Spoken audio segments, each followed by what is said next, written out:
ચાલો આપણે બનાવીશું આજે મેથીના મરચાં ભરેલા. તેમાં થોડી ખાંડ, મીઠું, આદુ મરચાંની પેસ્ટ, ધાણા, વાટેલી મેથી શેકીને.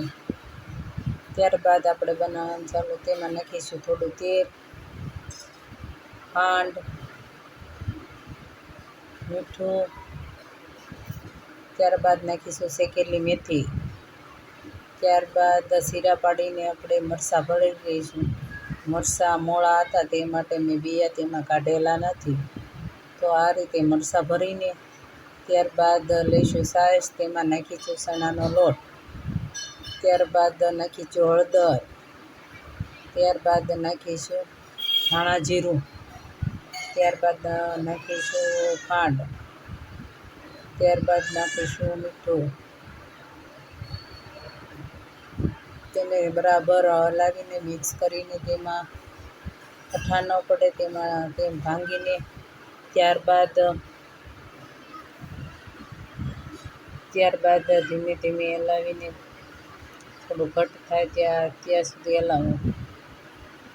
ત્યારબાદ ચીલી ફ્લેક્સ થોડા.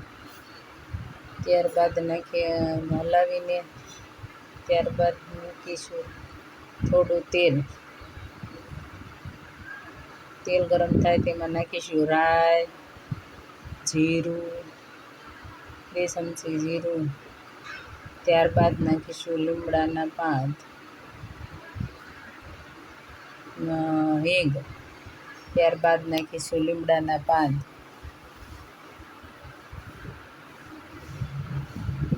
ત્યારબાદ નાખીશું છાશ કઢીનો.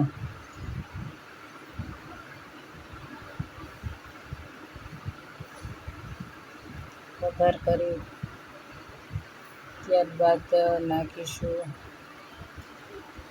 વધેલી મિક્સ કરીને. ત્યારબાદ નાખીશું મરચાં, ધાણા.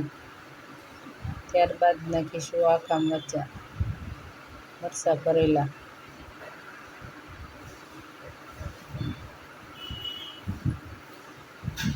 ત્યારબાદ તેને ઢાંકીને 15 થી 20 મિનિટ રહેવા દઈશું. તો તૈયાર છે આપણી ચટપટી કઢી, મેથીયા મરચાંની કઢી. તૈયાર છે આપણી મેથીયા મરચાંની કઢી બાજરાના રોટલીની ડુંગળી સાથે.